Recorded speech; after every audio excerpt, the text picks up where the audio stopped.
नमस्कार, मी उज्ज्वला सर्वांचं स्वागत करते। आज आपण गणेश जयंतीसाठी विशेष रवा नारळ मोदक बनवलेत। तर रेसिपीला आपण सुरुवात करूया। गॅसवर आपण कढई ठेवली। आता 2 चमचे तूप घाले। कढईमध्ये काजू, बदाम, खोबरं घालून परतून घेऊया, म्हणजे भाजून घेऊया आपण चांगलं डाग पडोपर्यंत खमंग असं। आपण ह्याचं सारण आतलं बनवणार आहे। आता चांगलं भाजलंय बघा व्यवस्थित। आपण आता काढून घेऊया। तुपामध्ये भाजून घेतले। आता सर्व काढून घेऊया। परत त्याच तुपामध्ये आपण 1 चमचा अजून तूप घातले। 1 वाटी मी रवा घेतलाय बघा।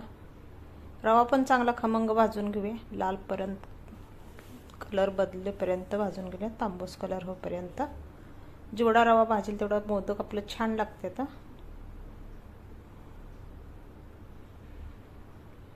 तुम्ही बघू शकता रव्याचा कलर बदललाय आपल्या, तर थोडासा तांबूस कलर झालाय बघा।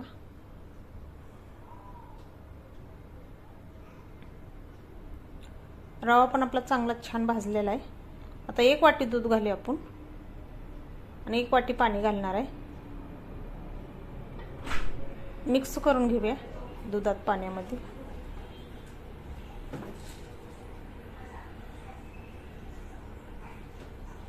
एक चिमटभर मीठ घालूया आपण चवीपुरतं, म्हणजे गोड पदार्थ असलं मीठ घालणं गरजेचं आहे। 1 चमचा साखर घालूया। वरल्यावर चांगलं छान होतंय बघा, चवीला छान लागतंय। आपण खायचा कलर वापरलाय जरा थोडासा, मोदक दिसायला छान दिसते तर कलर वापरल्यामुळे।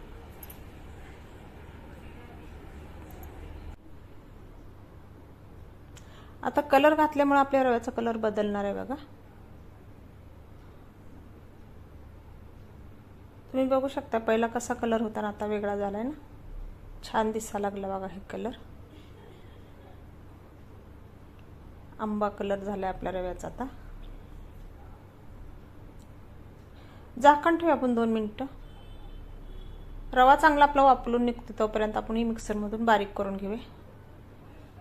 जायफळ घातले मी 1 तुकडा, 4-5 वेलची घेतल्या, त्यात सोलून घालूया आपण।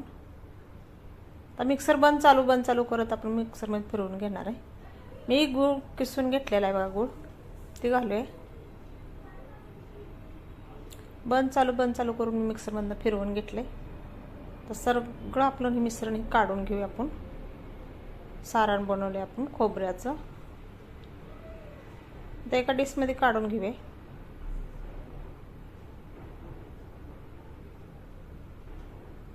तर रवा पण चांगला वापरलाय बघा। मिक्स करून घेऊया। आता झाकण काढून रवा आपण थंड करायला ठेवूया।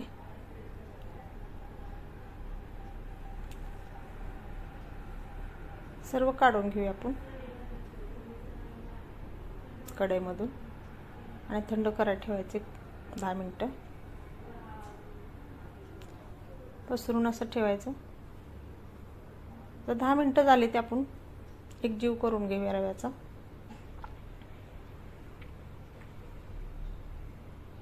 एक चमचा तूप घेतले, परत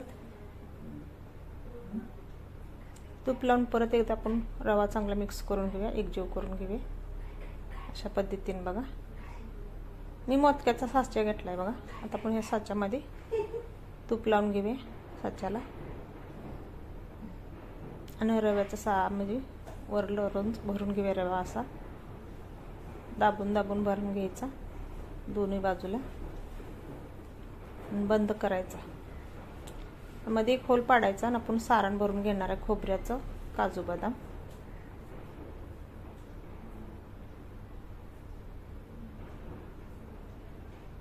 दाबून बसवायचं आपण सारण, वरून थोडासा रवा लावायचा आपल्याला, बंद करून घ्यायचा। अगदी सोप्या पद्धतीने ही मोदक तयार होते। असंच कोणीही बनवेल, इतकं सोपं आहे ते मोदक आणि दिसायला पण खूप सुंदर, खायला पण अप्रतिम लागतात बघा। मोदक आपला तयार झालाय, किती छान आलाय बघा। तुम्ही काजू बदाम लावू शकताय बघा, तुम्हाला जे आवडेल ते पदार्थ तुम्ही लावा। मी काजू घेतले, अर्धी भाग घेतला काजूचा, अर्धा भाग त्याच पद्धती आपण दुसरा मोदक तयार करतोय. ही झटपट मोदक तयार होते, तर अगदी 15 मिनिटात तयार होतात बघा. जास्त वेळ लागत नाही, काय नाही.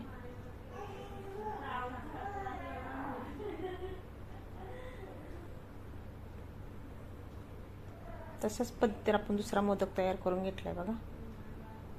किती मस्त आहे, तुम्ही बघू शकता. मोदक किती छान आलाय, आकर्षक मोदक दिसतोय ना, किती मस्त आहे बघा. तर अशाच पद्धतीने आपण सर्व मोदक बनवून घेऊया. तर सर्व मोदक मी बनवून घेतल्यात बघा.